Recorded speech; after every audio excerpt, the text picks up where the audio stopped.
NBKR విద్యార్థి confirm అయ్యారన్నటువంటి వార్తని highlight చేశారు.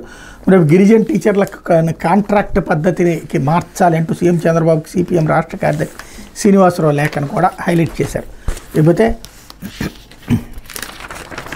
ఆంధ్రజ్యోతి వచ్చేటప్పటికి స్వర్ణాంధ్ర 2047 అంటూ ఆంధ్ర నెంబర్ 1గా నిలుపుతాం, ప్రతి ఒక్కరికి ఆరోగ్యం, సంపద, సంతోషం అన్నటువంటి వార్తని హైలైట్ చేశారు. మరోవైపు జైల్లో పుష్ప వార్తని ఇక్కడ కూడా టచ్ చేశారు. రాజ్యాంగం అంటే సంఘ్ రూల్ బుక్ కాదన్న ఉపన్యాసం ఇక్కడ కూడా హైలైట్ చేశారు. జస్టిస్ శేఖర్ యాదవ్పై అభిశంసన నోటీస్, అలహాబాద్ హైకోర్టు జడ్జిని తొలగించాలి, 55 మంది సభ్యుల సంతకాలు రాజ్యసభ సెక్రటరీ జనరల్కి అందజేత, మైనార్టీలపై విద్వేష ప్రసంగం చేశారన్న ఆరోపణ, రాజ్యాంగ విలువలు ఉల్లంఘించినట్టు ఫిర్యాదు, విహెచ్పి సభలో చేసిన ఉపన్యాసంపై అభ్యంతరం అన్నటువంటి వార్తని హైలైట్ చేశారు. అట్లాగే మోహన్ బాబుకి హైకోర్టులో ఎదురు దెబ్బ, జర్నలిస్టులపై దాడి కేసులో ముందస్తు బెయిల్కి నో అన్నటువంటి వార్తని కూడా హైలైట్ చేశారు. అయితే పోలీసులపై దొంగ నోట్ల ముఠా అటాక్, పోలీసు వాహనం అడ్డుకుని దాడి, వాహనంలో నిందితుడిని ఎత్తుకుపోయిన వైనం, రాజమహేంద్రవరంలో సినీ ఫక్కిలో ఘటన, కేసు నమోదు చేసి దర్యాప్తు చేస్తున్న పోలీసులు అన్నటువంటి వార్తని హైలైట్ చేశారు. జగన్ కేసుల్లో